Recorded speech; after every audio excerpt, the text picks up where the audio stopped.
নমস্কাৰ সকলোকে স্বাগতম জনাইছো লাভলি ষ্টাডিজ ইউটিউব চেনেলৰ আন এটা ভিডিঅ'লৈ। আজি আমি আসাম পুলিচ এবি আৰু ইউবি পৰীক্ষাৰ বাবে কেইটামান অতি গুৰুত্বপূৰ্ণ প্ৰশ্ন উত্তৰৰ বিষয়ে আলোচনা কৰিম।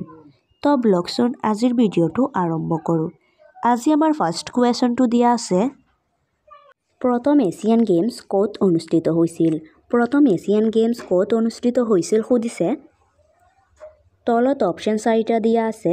অপশ্যন 4টাৰ ভিতৰৰ শুদ্ধ উত্তৰটো হ'ব অপশ্যন বি দিল্লী। প্ৰথম এছিয়ান গেমছ দিল্লীত অনুষ্ঠিত হৈছিল। 2 নম্বৰ কুৱেশ্যনটো সুধিছে, ছিকিমৰ ৰাজধানীৰ চহৰ কি? ছিকিমৰ ৰাজধানী চহৰ কি সুধিছে। তলত অপশ্যন 4টা দিয়া আছে। অপশ্যন 4টাৰ মাজৰ শুদ্ধ উত্তৰটো হ'ব অপশ্যন এ গেংটক। ছিকিমৰ ৰাজধানী চহৰ হৈছে গেংটক। নেক্সট কুৱেশ্যন অৰ্থাৎ 3 নম্বৰ কুৱেশ্যনটো সুধিছে, সাৰে জাহাঁ সে আচ্ছা এই গীতটিৰ ৰচক কোন? সাৰে জাহাঁ সে আচ্ছা এই গীতটিৰ ৰচক কোন সুধিছে। তলত অপশ্যন 4টা দিয়া আছে। অপশ্যন 4টাৰ মাজৰ শুদ্ধ উত্তৰটো হ'ব অপশ্যন চি মহম্মদ ইকবাল। সাৰে জাহাঁ সে আচ্ছা এই গীতটিৰ ৰচক হৈছে মহম্মদ ইকবাল। নেক্সট কুৱেশ্যন অৰ্থাৎ 4 নম্বৰ কুৱেশ্যনটো সুধিছে, হকীৰ যাদুকৰ বুলি ভাৰতৰ কোনজন খেলুৱৈক কোৱা হয়? হকীৰ যাদুকৰ বুলি ভাৰতৰ কোনজন খেলুৱৈক কোৱা হয় সুধিছে।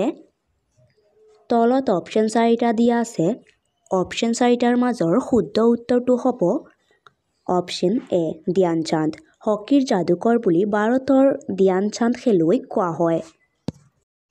নেক্সট কুৱেশ্যন অৰ্থাৎ 5 নম্বৰ কুৱেশ্যনটো সুধিছে, সাহিত্য একাডেমী পুৰস্কাৰপ্ৰাপ্ত প্ৰথম অসমীয়া উপন্যাসখনৰ নাম কি? সাহিত্য একাডেমী পুৰস্কাৰপ্ৰাপ্ত প্ৰথম অসমীয়া উপন্যাসখনৰ নাম কি সুধিছে। তলত অপশ্যন 4টা দিয়া আছে। অপশ্যন 4টাৰ মাজৰ শুদ্ধ উত্তৰটো হ'ব অপশ্যন বি য়াৰুঙ্গম। সাহিত্য একাডেমী পুৰস্কাৰপ্ৰাপ্ত প্ৰথম অসমীয়া উপন্যাসখনৰ নাম হৈছে য়াৰুঙ্গম। নেক্সট কুৱেশ্যন অৰ্থাৎ 6 নম্বৰ কুৱেশ্যনটো সুধিছে, প্ৰথম অসমীয়া মহিলা মুখ্যমন্ত্ৰী কোন আছিল? প্ৰথম অসমীয়া মহিলা মুখ্যমন্ত্ৰী কোন আছিল সুধিছে। তলত অপশ্যন 4টা দিয়া আছে। অপশ্যন 4টাৰ মাজৰ শুদ্ধ উত্তৰটো হ'ব অপশ্যন চি ছৈয়দা আনোৱাৰা টাইমুৰ। প্ৰথম অসমীয়া মহিলা মুখ্যমন্ত্ৰী আছিল ছৈয়দা আনোৱাৰা টাইমুৰ। 7 নম্বৰ কুৱেশ্যনটো সুধিছে, গংগা চিলনীৰ পাখি গ্ৰন্থখন কাৰ ৰচনা? গংগা চিলনীৰ পাখি গ্ৰন্থখন কাৰ ৰচনা সুধিছে। তলত অপশ্যন 4টা দিয়া আছে। অপশ্যন 4টাৰ মাজৰ শুদ্ধ উত্তৰটো হ'ব অপশ্যন ডি লক্ষ্মীনন্দন বৰা। গংগা চিলনীৰ পাখি গ্ৰন্থখন লক্ষ্মীনন্দন বৰাৰ ৰচনা কৰা।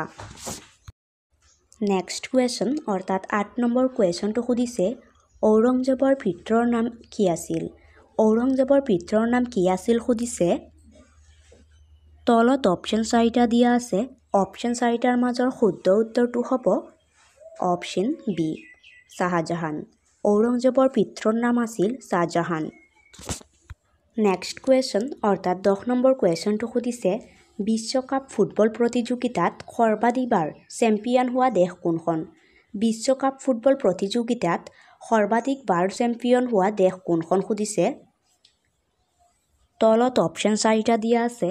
অপশ্যন 4টাৰ মাজৰ শুদ্ধ উত্তৰটো হ'ব অপশ্যন এ ব্ৰাজিল। বিশ্বকাপ ফুটবল প্ৰতিযোগিতাত সৰ্বাধিকবাৰ চেম্পিয়ন হোৱা দেশ আছিল ব্ৰাজিল। নেক্সট কুৱেশ্যন অৰ্থাৎ 11 নম্বৰ কুৱেশ্যনটো সুধিছে, ভূটানৰ মুদ্ৰাৰ নাম কি? ভূটানৰ মুদ্ৰাৰ নাম কি সুধিছে। তলত অপশ্যন 4টা দিয়া আছে। অপশ্যন 4টাৰ মাজৰ শুদ্ধ উত্তৰটো হ'ব অপশ্যন চি গালট্ৰাম। ভূটানৰ মুদ্ৰাৰ নাম হৈছে গালট্ৰাম। এতিয়া আহিছোঁ 12 নম্বৰ কুৱেশ্যনলৈ। আহোমসকলৰ বিবাহ পদ্ধতিক কি বুলি কোৱা হয়? আহোমসকলৰ বিবাহ পদ্ধতিক কি বুলি কোৱা হয় সুধিছে। তলত অপশ্যন 4টা দিয়া আছে। অপশ্যন 4টাৰ মাজৰ শুদ্ধ উত্তৰ কোনটো হ'ব তোমালোকে কমেণ্ট বক্সত জনাই দিব। এই 12 নম্বৰ কুৱেশ্যনটো তোমালোকৰ বাবেহে থাকিল। এতিয়া আহিছোঁ 13 নম্বৰ কুৱেশ্যনলৈ। কোচ বংশৰ শ্ৰেষ্ঠ ৰজাজন কোন আছিল? কোচ বংশৰ শ্ৰেষ্ঠ ৰজাজন কোন আছিল সুধিছে। তলত অপশ্যন 4টা দিয়া আছে। অপশ্যন চাৰিটাৰ মাজৰ শুদ্ধ উত্তৰটো হ'ব অপশ্যন বি নৰনাৰায়ণ। কোচ বংশৰ শ্ৰেষ্ঠ ৰজাজন আছিল নৰনাৰায়ণ।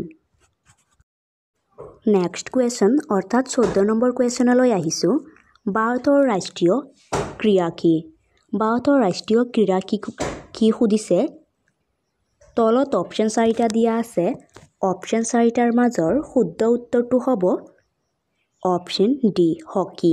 ভাৰতৰ ৰাষ্ট্ৰীয় ক্ৰীড়া হৈছে হকী। নেক্সট কুৱেশ্যন অৰ্থাৎ 15 নম্বৰ কুৱেশ্যনলৈ আহিছোঁ। বিশ্বৰ বৃহত্তম জনবহুল দেশ কোনখন? বিশ্বৰ বৃহত্তম জনবহুল দেশ কোনখন সুধিছে। তলত অপশ্যন চাৰিটা দিয়া আছে। অপশ্যন চাৰিটাৰ মাজৰ শুদ্ধ উত্তৰটো হ'ব অপশ্যন এ ভাৰত। বিশ্বৰ বৃহত্তম জনবহুল দেশ হৈছে ভাৰত আৰু 2 নম্বৰ স্থানত আছে চীন। নেক্সট কুৱেশ্যন অৰ্থাৎ 16 নম্বৰ কুৱেশ্যনলৈ আহিছোঁ। ব্ৰাহ্ম সমাজৰ প্ৰতিষ্ঠাতা কোন? ব্ৰাহ্ম সমাজৰ প্ৰতিষ্ঠাতা কোন সুধিছে। তলত অপশ্যন চাৰিটা দিয়া আছে। অপশ্যন চাৰিটাৰ মাজৰ শুদ্ধ উত্তৰটো হ'ব অপশ্যন চি ৰাজা ৰামমোহন ৰায়। ব্ৰাহ্ম সমাজৰ প্ৰতিষ্ঠাতা আছিল ৰাজা ৰামমোহন ৰায়। নেক্সট কুৱেশ্যন অৰ্থাৎ 17 নম্বৰ কুৱেশ্যনলৈ আহিছোঁ। মাই লাইফ এণ্ড মাই মিউজিক পুথিখনৰ ৰচক কোন? মাই লাইফ এণ্ড মাই মিউজিক পুথিখনৰ ৰচক কোন সুধিছে। তলত অপশ্যন চাৰিটা দিয়া আছে। অপশ্যন চাৰিটাৰ মাজৰ শুদ্ধ উত্তৰটো হ'ব option B Ravishankar. My life and my music পুথিখনৰ ৰচক হৈছে ৰবিশংকৰ। নেক্সট কুৱেশ্যন অৰ্থাৎ 18 নম্বৰ কুৱেশ্যনলৈ আহিছোঁ। অমৰনাথ মন্দিৰ কোনখন ৰাজ্যত অৱস্থিত? অমৰনাথ মন্দিৰ কোনখন ৰাজ্যত অৱস্থিত সুধিছে। তলত অপশ্যন চাৰিটা দিয়া আছে। অপশ্যন চাৰিটাৰ মাজৰ শুদ্ধ উত্তৰটো হ'ব অপশ্যন ডি জম্মু আৰু কাশ্মীৰ। অমৰনাথ মন্দিৰ জম্মু আৰু কাশ্মীৰ ৰাজ্যত অৱস্থিত। নেক্সট কুৱেশ্যন অৰ্থাৎ 19 নম্বৰ কুৱেশ্যনলৈ আহিছোঁ। 19 নম্বৰ কুৱেশ্যনটো দিয়া আছে। ইণ্ডিয়ান উইনছ ফ্ৰীডম গ্ৰন্থখন কাৰ ৰচনা? ইণ্ডিয়ান উইনছ ফ্ৰীডম গ্ৰন্থখন কাৰ ৰচনা সুধিছে। তলত অপশ্যন চাৰিটা দিয়া আছে।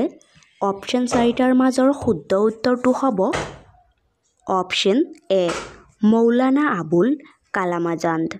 ইণ্ডিয়ান উইনছ ফ্ৰীডম গ্ৰন্থখন মৌলানা আবুল কালাম আজাদৰ ৰচনা কৰা।